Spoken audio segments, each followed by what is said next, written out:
Aleloia! Faly indray ny tenanay ry havana miarabanao amin'ny anaran'i Jesosy Kristy dia ho ampitomboana aminao mandrakariva amintsika tsiraray avy ny fiadanana sy ny fahasoavana avy amin'Andriamanitra, ny firaisana amin'ny fanahy masina.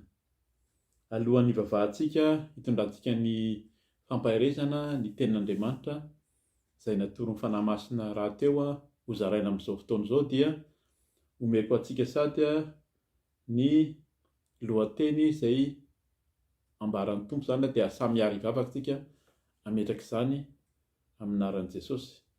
Ny lohateny dia hoe mitaky asa amiko sy aminao ny Tompo eo am-piandrasana ny promesse. Ataoko amin'ny teny frantsay moa izany ny promesse eto dia ny valim-bavaka.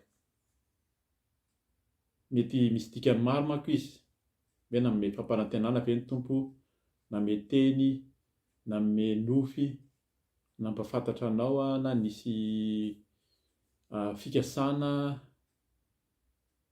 na zavatra nentinao am-bavaka tianao azo, dia zay zany no tenin'ny Tompo hoe mitaky asa amiko sy aminao ny Tompo eo am-piandrasana ny promesse na ny valim-bavaka zany. Zay no entintsika am-bavaka, avy eo tsika zany maka ny tenin'Andriamanitra. Vavakantsika tompoko.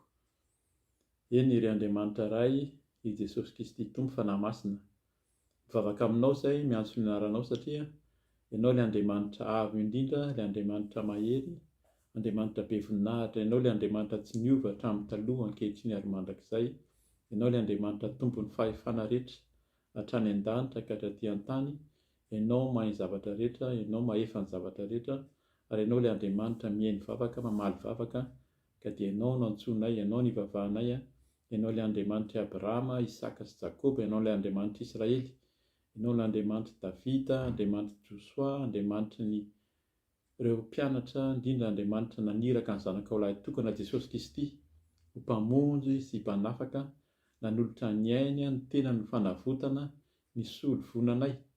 Ianao no antsoinay ary ianao no ivavahanay, ka dia itenena Tompo araka ny fombanao fa vonin-kaina izay, idina fanahy masina, fenoy ny fanahinao masina izay, aoka tsisy ambara fa tsy ny sitraponao, ary aoka tsisy feonay fa tsy ny feonao koa.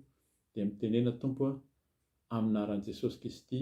Aleloia, amen. Amen. Dia arak'izay lohateny izay zany hoe mitaky asa amiko sy aminao ny Tompo eo am-piandrasana ny promesse, eo am-piandrasana ny valim-bavaka, eo am-piandrasana ny fampanantenana, eo am-piandrasana ny fanantenantsika, indrindra moa izany eo am-piandrasana ny fiverenan'i Jesosy. Zay ambara amintsika foana fa ho avy aho hozy Jesosy dia eo am-piandrasana ny fiverenana zany dia mitaky asa amintsika izy. Ny vakiteny raisintsika dia ao amin'ny Josoa 4:9 ka hatramin'ny farany. Zay ny tsara vakiana zany fa mety tsy voavaky androany manontolo io, raha sitrapon'ny Tompo dia vakiana ihany, fa vakiantsika aloha ny 1 ka hatramin'ny 11. Ametrahantsika zany zany tenin'Andriamanitra zany Josoa 4:9, vakiantsika amin'ny anaran'i Jesosy ny 1 ka hatramin'ny 11. Ary nihidy mafy ny Jeriko tamin'izany noho ny zanak'Israely, tsy nisy nivoaka avy tao ary tsy nisy niditra nakao. Ary hoy ny Tompo tamin'i Josoa, indro efa natolotra eo an-tananao i Jeriko sy ny mpanjakany mba ny lehilahy mahery. Koa mandehana manodidina ny tanàna indray mandeha ianareo mpanafika rehetra, enemana no anaovanao izany, asiposiorona 7 mitondra anjomara 7 mafy faneno eo alohan'ny vata misy ny fanekena. Amin'ny andro fa-7 dia hodidino impito ny tanàna ary aoka hitsoka ny anjomara ny mpisorona. Rehefa manao feo lavareny ny anjomara mafy faneno ka renareo ny feon'ny anjomara, dia anakora mafy ny vahoaka rehetra ka hirodana amin'izay ny mandan-tanàna ary hiakatra sady hizotra amin'izay hitsiny avy ny olona. Dia niantso ny mpisorona i Josoa zanaky Nona ka niteny taminy hoe, eto ny vata misy ny fanekena, ary asio mpisorona 7 mitondra anjomara 7 mafanena eo alohan'ny vata misy ny tompo. Ary hoy izy tamin'ny vahoaka, mandehana ka hodidino ny tanàna, ary ao ka ny olona efa voahomana hiady no handeha eo alohan'ny vata misy ny tompo. Rehefa avy niteny tamin'ny vahoaka i Josoa dia nandeha ireo mpisorona 7 nitondra ny anjomara 7 mafaneno teo alohan'ny tompo ka nitsoka ny anjomara, ary ny vata misy ny fanaken'ny tompo no nanaraka azy. Ny olona efa voahomana hiady dia nandeha teo alohan'ny mpisorona izay nitsoka ny anjomara, ary ny vodilalana no nanaraka ny vata misy ny fanekena, ary nitsofina teny am-pandehanana ny anjomara. Ny vahoaka dia efa norarahan'i Josoa hoe, aza manakora na mamoaka feo na milobava akory, aza mandrapahatonga ny andro ilazako aminareo hoe manakora ahy, ary amin'izay ianareo vao anakora. Ary nanodidina ny tanàna indray mandeha ny vata misy ny faneken'ny tompo, dia nakany an-toby ny olona ka nitoetra tany nandritry ny alina. Amen. Izay zany aloha ny vakiteny raisintsika. Tia teny izay malaza fantatry ny olona maro, indrindra zany kristianina izay efa manara-dia ny tompo, dia teny ampahirizana sy ambara any amin'ny fiaraha-mivavaka. Eto kosa dia tiany tompo vakiana manontolo ahafantarantsika hoe ahoana moa zany fiasan'Andriamanitra zany, ary inona no ataony rehefa maniraka ny olona izy na mifidy ny olona hanara-dia azy na manome fampanantenana. Eto zany ny fampanantenana dia nampanantena ny Josoa izy, satria rehefa maty Mosesy dia Josoa no nividiany hiditra amin'ny tany Kanana. Efa tafiditra ny tany Kanana ry zareo, fa mbola misy an'ity Jeriko ity zany tanàna anankiray izay tena manda mihitsy. Ary hoy izy eto hoe riam-boalohany aminaran'i Jesosy, ary nidy mafy i Jeriko tamin'izany noho ny zanak'Israely. Noho ny zanak'Israely, noho ny fahatongavany teo amin'ilay tany Kanana izay nampanantenan'Andriamanitra azy, dia nidy ilay tanàna izay nampanantenana zany. Izay zany no efa lesona raisintsika sady, fa indraindray zany raha mampanantena ary Andriamanitra, na miteny ary izy omeko anao ny tany Kanana ozy izy, dia mihidy, tena mihidy, tsy azo nidirana, tsy nisy nivoaka avy tao izy ary tsy nisy niditra nakao. Dia indray zany ilay fampanantenana na ny valim-bavaka izay andrasantsika dia tena mihidy, ary sarotra mihitsy ny maka azy, fa misy zavatra takian'Andriamanitra ho atao azahoana azy. Dia andiny faharoa aminaran'i Jesosy, ary hoy ny tompo tamin'ny Josoa, indro efa natolotro eo an-tananao i Jeriko sy ny mpanjakany mba ny lehilahy mahery. Ahoana moa zany no eritreretintsika hoe misy fampanantenana, misy promesse, misy valim-bavaka izay ampanantenan'ny tompo, nefa tena mihidy izy, nefa miteny hoe efa omeko anao izy, ny mpanjaka sy ny tanàna, nefa zavatra mihidy sy mampatahotra zany, tsisy zavatra azonao atao amin'ny mety hoe azahoana valim-bavaka. Dia izay no azavain'ny tompo, azavain'ny fanahy masina amintsika hoe ahoana moa zany ny atao eo am-piandrasana ny valim-bavaka. Hipetraka fotsiny ve, mety hoe mivavaka ihany koa tsika, fa ny tenin'ny tompo eto dia mila manaraka ny tenin'Andriamanitra. Amin'ny voalohany aloha zany raha miady tsika na mihaino tompo fampanantenana, dia mila matoky mihitsy fa izy no mampanantena. Dia indray zany mety olombelona, mety ny eritserintsika no mikasa hanao zavatra tsy avy amin'Andriamanitra. Izay hoe manontanian'Andriamanitra foana, manontanian'ny tompo mandrakariva amin'ny zavatra tokony ataontsika. Fa raha izy tokoa no manome, izy tokoa no mampanantena, dia hanao zavatra tsy takatry ny saina izy. Ovakiko ihany angambany ny eo ambony kely eo ny toko 5:7. Ahafantarantsika ihany koa inona moa zany alohan'izay rehetrarehetra izay, inona no tokony atao. Efa fampianarana efa ambaran'ny tompo amintsika foana izy, fa ovakiko alohan'ny tenenina inona no voalohany indrindra tsy maintsy atao rehefa hoe manantona ny tompo. Aminaran'i Jesosy zany ny toko 5:7 zany amin'ny Josoa teo. Nohony teo akaikin'ny Jeriko Josoa dia nanompo ny masony ka nijery arindro, nisy lehilahy nitsangana tandrifiny ka ny sabany voatsoka dia teny an-tanany, sabany voatsoka dia teny an-tanany. Nanatona azy Josoa ka niteny taminy hoe, namanay va ianao sa naman'ny fahavalonay?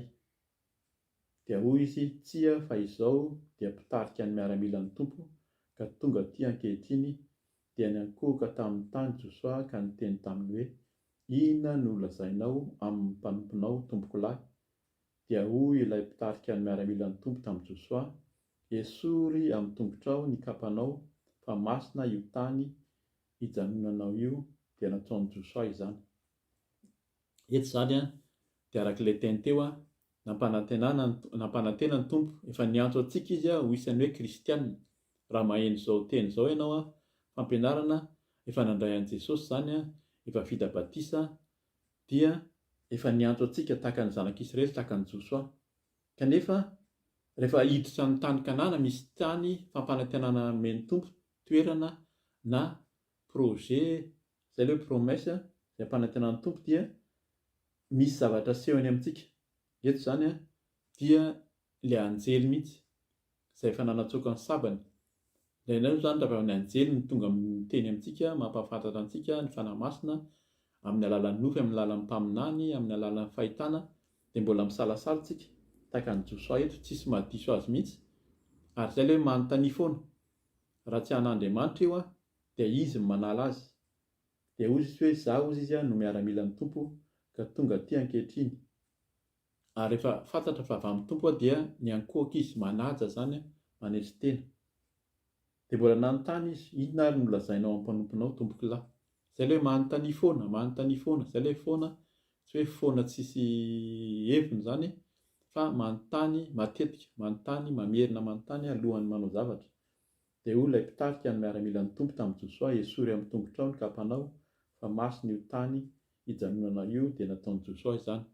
Izany teny izany dia efa nambaran'ny tompo ihany koa tamin'ny Mosesy, rehefa nihaona taminy teo an-tendrombohitra Mosesy. Ny tiany lazaina amin'izay dia raha manontany zany tsika, matetika dia hoe anontany, afaka miditra amin'ny Jeriko ianao, inona no tianao amboara? Ameko anao ilay fampanantenana, ameko fananana ianao, lasa mpanankarena, sitrana. Fa tsy izany no takian'ny tompo. Rehefa mihaona aminao izy aloha, esory amin'ny tongotrao ny kapa. Dikan'izany mila mibebaka foana rehefa manantona ny tompo. Io dia adino na tsy ataon'ny olona intsony, na ny kristianina na ny olona izay manantona ny tompo, manaja an'Andriamanitra, manala ny kapa, manala ny loto, mibebaka amin'ny fony manatrehan'Andriamanitra alohan'ny hihaona aminy. Tsy mihaino antsika, tsy mihaino mpanota ny tompo izy. Misy ny fiaraha-mivavaka, ny fiangonana mankehitriny dia voatafiditra dia fiderana, hirahira, fiderana, dia tsinjatsinjaka, fa tsy ao ny tompo, tsy hamaly anao amin'izany izy. Fa ny takian'ny tompo dia fibebahana, miankohoka, mibebaka eo anatrehan'ny tompo, miala amin'ny fahotantsika, mibebaka tsika, izay vao tonga hihaino antsika ny tompo. Ny fampianarana teo aloha, raha mihaino ny vidéo ianao zany, izay ianao vao mihaino, dia misy ny fampianarana teo alohan'izao fizarana izao hoe tsy misy intsony ny olona marina araka an'Andriamanitra. Dia mitovy amin'izay mihitsy ny takian'ny tompo, ny atao hoe olo-marina dia olona vao vela heloka hozy izy. Any amin'ny Salamy 2:30, sambatra ny olona izay velany ny helony, tsy voasarona amin'ny fahotany. Zany hoe izay vao afaka manantona ny tompo. Tiany tompo hazavainy izay amin'ilay inona mitaky amiko sy aminao, inona ny tompo? Voalohany indrindra ny fibebahana sy ny fifonana, fialana amin'ny faharatsiana sy ny tsy fahamendrena rehetra. Manarak'izay dia nisy zavatra nitakiny amin'izay zany, hoe niankohoka teo amin'ilay anjely izy aloha, fa na dia efa niteny ary ny tompo hoe omeko atolotra eo amin'ny tananao ny mpanjakany sy ny lehilahy mahery sy ny tanàna. Dia inona no teneniny amin'izay manomboka amin'ny 7 amin'ny anaran'i Jesosy hoe, koa mandehana, maniraka izy zany, mila mandeha aloha. Koa mandehana manodidina ny tanàna indray mandeha ianareo mpanafika rehetra, enemana no anaovanao izany, asipisorona 7 mitondra anjomara 7 mafy faneno eo alohan'ny vata misy ny fanekena amin'ny andro faha-7, dia hodidinina impito ny tanàna ary aoka hitsoka ny anjomarany ny mpisorona. Zay zany ny zavatra takian'ny tompo, mandeha any aloha, mila mandeha, inona ny zavatra atao dia mihodidina inenina aloha, avy eo amin'ny andro fahafito, tamin'ny andro enina voalohany mihodidina indray mandeha, fa ny andro fahafito dia mihodidina impito. Eto zany tsy teny ny antony hoe ny marika, ny chiffre, ny kôdy amin'izay hoe enina sy ny fito zay, fa ny fahafenoan'Andriamanitra sy ny anjaran'ny olombelona tamin'ny andro fahaenina no namoron'Andriamanitra ny olombelona, ary tamin'ny fito izy dia nitsahatra. Be da be ny fanazavana amin'izay, fa tenenina fotsiny izay ahafantarantsika hoe inona zany, misy kôdy zany rehefa miteny Andriamanitra mihodidina inenina, ataovy inenina indray mandelo, dia amin'ny andro fahafito ataovy impito. Misy dikany zany rehetrarehetra zany fa androany tsika tsy hanazava ny amin'ny marika zany, ny amin'ny chiffre sy ny amin'ny kôdy avy amin'ny tenin'Andriamanitra sy ny sitrapon'Andriamanitra, fa ny amin'ilay takian'Andriamanitra hoe inona ny atao. Mila manodidina ny tanàna aloha, miasa zany sy manao fihetsika. Ny tenin'Andriamanitra hovakiako sady dia eo amin'ny Matio 7:20, ny 9:20. Vakiana amin'ny anaran'i Jesosy Matio 7:20, 9:20 amin'ny anaran'i Jesosy, manao hoe: lazaiko aminareo marina tokoa, na inona fehezinareo ety ambonin'ny tany dia ho fehezina any an-danitra, ary na inona vahanareo ety ambonin'ny tany dia ho vahana any an-danitra. Zay zany no teny Jesosy indray no miteny amin'io. Rehefa tonga mihitsy Jesosy dia niteny tamin'ny mpianatra, niteny tamin'ny olona izay nihaino azy teo hoe: lazaiko aminareo marina tokoa, zavatra marina no teneniko anareo izy. Andriamanitra marina, Jesosy marina, izy tsy mandainga rahateo fa marina ny zavatra lazainy, adino ny teneniny. Fa na inona tsy misy zavatra afaka ao anatin'izany zany, fa na inona ozy izy fehezinareo ety ambonin'ny tany dia ho fehezina any an-danitra. Io zany le namehezana ny Jeriko, nasainy fehezina nanodidina impito, no feheziny alohan'ny namahana azy, dia ho fehezina any an-danitra ozy izy, ary na inona vahanareo ety ambonin'ny tany dia ho vahana any an-danitra. Dia tamin'ny andro fahafito izy nihodidina impito. Eo zany ny tompo vao naniraka hoe: tsofo mafy ny anjomara miorakoraka, fa ho vahana i Jeriko. Enina any amin'ny Jeriko tsika, any amin'ny Joshua 4:9, fa lasa ilay page teo ka zay zany no tiany tompo atao. Mila miasa, manao fihetsika, dia mila mamey. Izany mamey zany raha mamatotra fatotra isika, mamatotra kitay, mamatotra zavatra fehezina, dia manao fihetsika tena mamatotra mihitsy, dia zay ozy izy no fehezina any an-danitra. Ary raha vahana dia tahaka amin'ny mamaha ihany koa ianao. Rehefa manao asa ianao zany, rehefa manao ny asa, indrindra moa zany amin'ny iraka nomen'i Jesosy, dia ozy endana ozy izy raha mino ianao dia zao famantaran'izao anarak'izay mino. Amoaka demonia amin'ny anarako izy, androaka ny devoly izy, ametra-tanana marary. Misy fihetsika zany, misy famehezana, misy famahana izay ataon'ny mpanompon'Andriamanitra. Tsika tsirairay avy zany tsika mino. Izy tsy miteny hoe izay olona na tena mafana fo, izay olona tena mahay mamaky tenin'Andriamanitra, ny olona tena manan-karena, na ny olona mahatra, fa izay mino dia izay ny famantarana anaraka azy. Ka tsika tsirairay avy izay manaraka ny tompo dia nomeny io fahefana io, ary nasainy manao io fihetsika io, zany hoe fehezintsika ety an-tany dia ho fehezina any an-danitra, ary izay vahantsika ety an-tany dia vahana any an-danitra. Dia izay nahatonga anazy hoe manodidina impito. Ary ny zavatra nalamy, misy fandamina koa zany eo amin'ny tompo. Misy ny mpisorona, vakiako moa zany rehefa manao feo lavareny ny Anjomara fa mafy faneno ka renareo ny feo amin'ny Anjomara dia anakora mafy ny vahoaka rehetra ka irodana amin'izay ny manda ny tanàna ary hiakatra sady samy hizotra amin'izay hitsiny avy ny olona.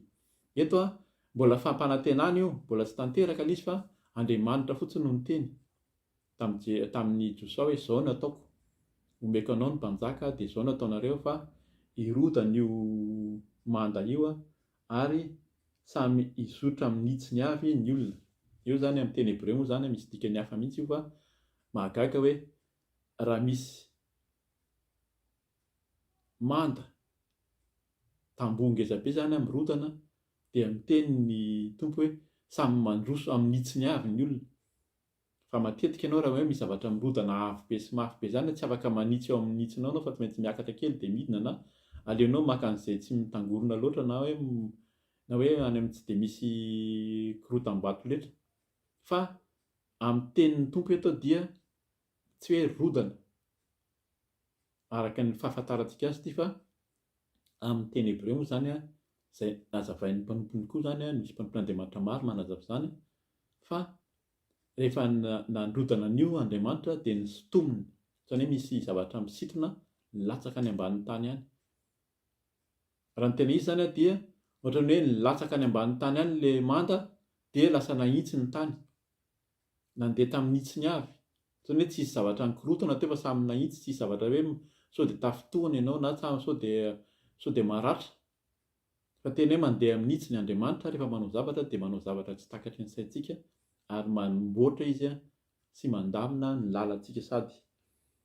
Vakiako izany toizako amin'ny 9:4 amin'ny Jesosy dia niantso ny mpisoa Josua zanaky Nona ka niteny taminy hoe ento ny vata misy ny fanekena ary asio mpisorona 7 mitondra Anjomara 7 mafaneno eo alohan'ny vata misy ny tompo.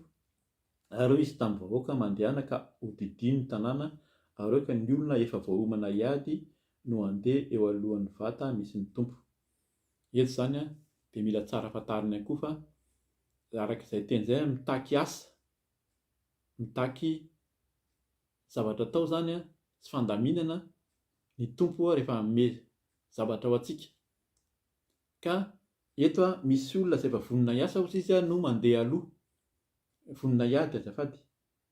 Izany hoe olona mafy ireo, olona matanjaka, olona tena tsy reraka, izay mahatonga ny tompo hoe maniraka. Rehefa hanao asa izy hanao zavatra aneo amin'ny fahagagana dia maniraka izy miantso ilay olona izay mivavaka. Amin'ny teny frantsay izy antsoina hoe intercesseur. Amintsika moa zany mety tsy tsisy ohatran'izany tamin'ny Jeriko zany intsony hoe tsy maintsy handeha tongotra dia handeha hiodikodina fa mivavaka, mivavaha foana hozy izy mandrakariva aza reraka. Ary ny olona rehetra mety tsy manana ohatra hoe sanatria tsy manam-potoana fa misy izay natsoin'ny tompo mihitsy hiady, olona efa volona hiady dia ilay olona mivavaka, mazoto mivavaka, mitady an'Andriamanitra andraman'alina, io alefany eo aloha.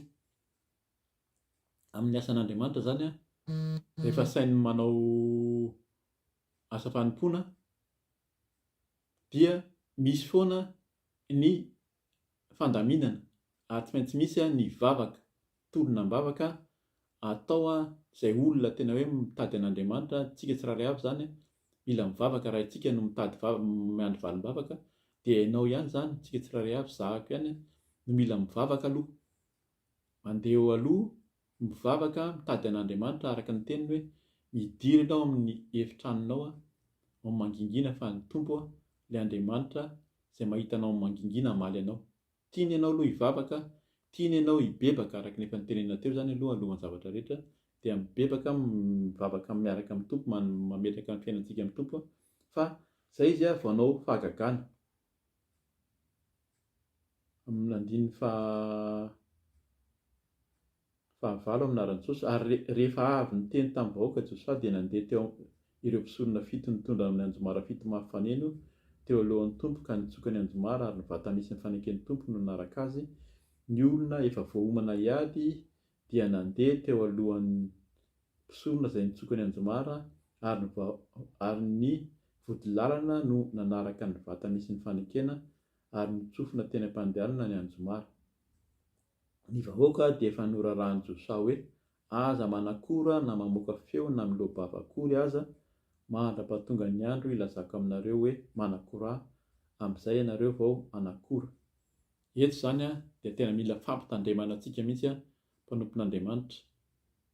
Ny miteny be loatra dia indray lasa gaga tsika. Za zany fitona vavim-belona fohy ataoko tamin'ny mbola tanora, tamin'ny mbola jeune mihitsy zany hoe tamin'ny 9 taona, 15 taona, 17 taona alohan'ny antsony tompona tena miresaka be mihitsy. Tsy azo sakalana mihitsy zany, tena hoe ny fikasana tamin'izany dia hanao humoriste. Dia manao blague sy mitabataba sy miorakoraka, zany foana nasaina natao zany ilay mpanakorotana any am-pianarana, any amin'ny lycée, any amin'ny CEG. Fa noho ny natsoin'ny tompo dia nasainy nangina, zany nasainy namboarin'ny tompo voalohany indrindra tamiko, nasainy nangina. Na dia te-hiteny ary ianao mbola mahana blague tiana tantarana ihany indraindray, fa hozy ny tompo hoe mangina ianao. Ary raha misy zavatra miseho amin'ny zavatra miseho hozy ny olona, ianao zany ohatrany hoe indraindray tena hoe olona tsy manana ambo-po, ohatrany hoe azon'ny olona olakolana gauche à droite, izay ny filazan'ny olona azy, fa ny tompo miteny hoe mangina. Ary izay nefa teny koa, nareo angina hozy izy fa za hiady ho anareo. Ka eto zany dia mila fampifantarina antsika, fampitandremana antsika kristianina, antsika mpanompon'Andriamanitra, tandremo ny miteny be loatra, indrindra eo ampanaovana ny asan'ny tompo, eo ampiandrasana valim-bavaka zany. Tsy tsara ny miteny be loatra, ataovy ny vavaka dia aoka ny tompo ny asa, fa tsika angina fa izy niady ho antsika. Dia 10 iny varianako vakina amin'ny anaran'i Jesosy, ny vahoaka dia efa noraran'i Josa hoe aza manakora na mamoaka feo na milobava akory, aza mandra-pahatonga ny andro ilazako aminareo hoe manakora, amin'izay ianareo vao anakora. Izany hoe mila mihaino ny tenin'ny tompontsika, na ny mpitarika na ny mpanompon'Andriamanitra izay miara-miasa amintsika. Mety tsika ihany zany ny tenenan'ny tompo na olon-kafa ny miteny hoe andraso aloha, aza dia miteny be loatra fa andraso ny baikon'Andriamanitra. Izay ilay manontania an'Andriamanitra, andraso ny baikon'Andriamanitra, fa amin'izay tsika vao hideran'Andriamanitra anakora, hisehoany voninahitr'Andriamanitra. 1:1 amin'ny anaran'i Jesosy. Ary nanodidina ny tanàna indray mandeha ny vata misy ny faneken'ny tompo, dia nakany antoby ny olona ka nitoetra tany andritry ny alina. Olona betsaka zany nandeha zany fa nangina ireo, hoe tsisy miteny, mandeha fotsiny izay mitsoka anjomara ihany no mitsoka. Eto io mitsoka anjomara io ny anjomara amin'ny teny hebreo sy ny amin'ny sitrapon'Andriamanitra dia ny tenin'Andriamanitra. Ny tenin'Andriamanitra io, ny tenin'Andriamanitra izay ihany no arahantsika, izay no afaka miteny. Fa ny sisa amin'izay dia mangina miandry ny sitrapon'ny tompo amin'ny fanatanterahana ny asany. Ka izay zany tsy hamaky ny tohiny satria lavalava ilay izy, fa fantatsika fa rehefa rava 10:12 aleo vakiko ihany amin'ny 10:12 amin'ny anaran'i Jesosy. Ary tamin'ny nandehanan'ny fanimpitony raha nitsoka ny anjomara ny mpisorona, dia hoy Josoa tamin'ny vahoaka, manakora fa efa omeny tompo anareo ny tanàna, dia atolotra ho an'ny tompo ho zavatra voahozona ny tanàna sy izay rehetra ao, fa raha agajanga ihany no velomina, dia izy sy izay rehetra miaraka aminy ao an-trano, satria nanafy naniraka nalefantsika izy. Eto zany ny tena tiany tompo teneny eto dia rehefa tena vita ilay fihodidinana fahafito manaraka ny sitrapon'ny tompo amin'ny zavatra takiny, vavaka fibebahana, dia miandry mamaky ny tenin'Andriamanitra, mahafantatra ny sitrapon'Andriamanitra, dia amin'izay vao afaka mandroso. Dia noho ny rava i Jeriko, vakiko ilay izy 20 amin'ny anaran'i Jesosy, dia nanakora ny olona ary notsofina ny anjomara, noho ny ren'ny vahoaka ny feon'ny anjomara, dia nanakora mafy izy, ka nirodana tamin'izay ny manda ary niakatra tao an-tanàna ny olona, sady samy nizotra tamin'izay hitsiny avy ka azo ny tanàna. Eto zany dia mandeha amin'ny hitsiny hafa ny valim-bavaka men'ny tompo rehefa miasa izy tsy araka le eritreretrika eo dia irodana zany io dia makary makaty dia ahoana ny ataoko fa arodan'Andriamanitra io dia tena mahitsy ny lalanao manomboka eo dia ahitsy ny lalanao ary hiditra amin'ny valim-bavaka izay nampanantenan'ny tompontsika ka izay mila matoky miandry ary miasa manao hetsika zany eo am-piandrasana ny valim-bavaka nefa misy fampitandrenana nataon'ny tompoko ny hetsika nataony nanao fiodinana impito fa tandremo ny fitenenana be loatra ny teny azo lazaina dia ny tenin'Andriamanitra ambaratsika ny tenin'Andriamanitra ary fataro ny tenin'Andriamanitra fa raha mihoatra amin'izany ny tenenintsika dia ho sahirana zany tsika amin'ny fiandrasana valim-bavaka dia izay ny fampairezana atao hoe fo ihany